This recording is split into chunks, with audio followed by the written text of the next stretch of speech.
The Girl Scouts have found a new threat to the well-being of girls, and it's not cookie-induced obesity. Instead, it's hugs.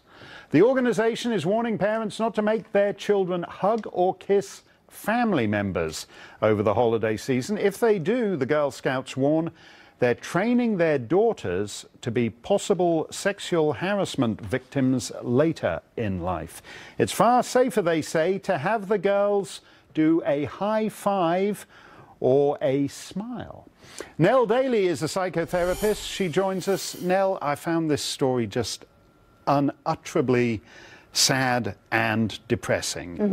There's a sense that family life is tainted, and even something as innocent as an excited little girl or little boy rushing up to hug a beloved uncle is now a potentially dangerous situation.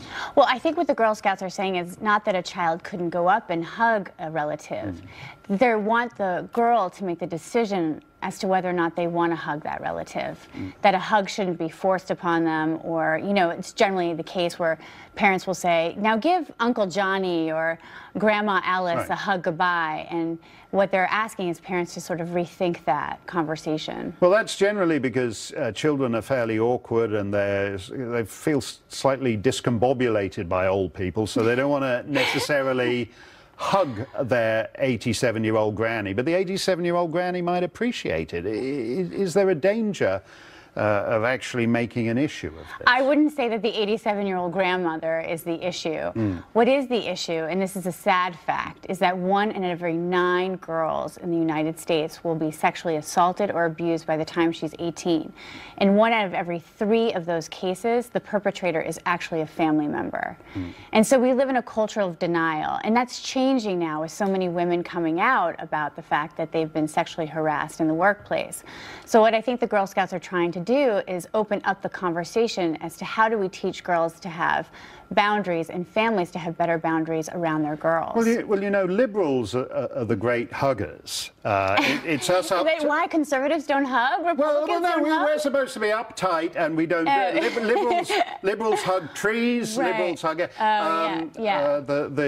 Queen Elizabeth was regarded as a cold, heartless mother for not hugging the Prince of Wales, which supposedly led to his divorce and all the rest of it. Are you worried that if we actually attempt to make even the most innocent physical contact something that has to be patrolled and policed, we risk doing to the general population what the Queen did to Prince Charles? Oh, no, I'm not. Because we're just having a conversation here. And the conversation that follows then is exactly the question that you just asked. How do we cultivate healthy intimacy in families?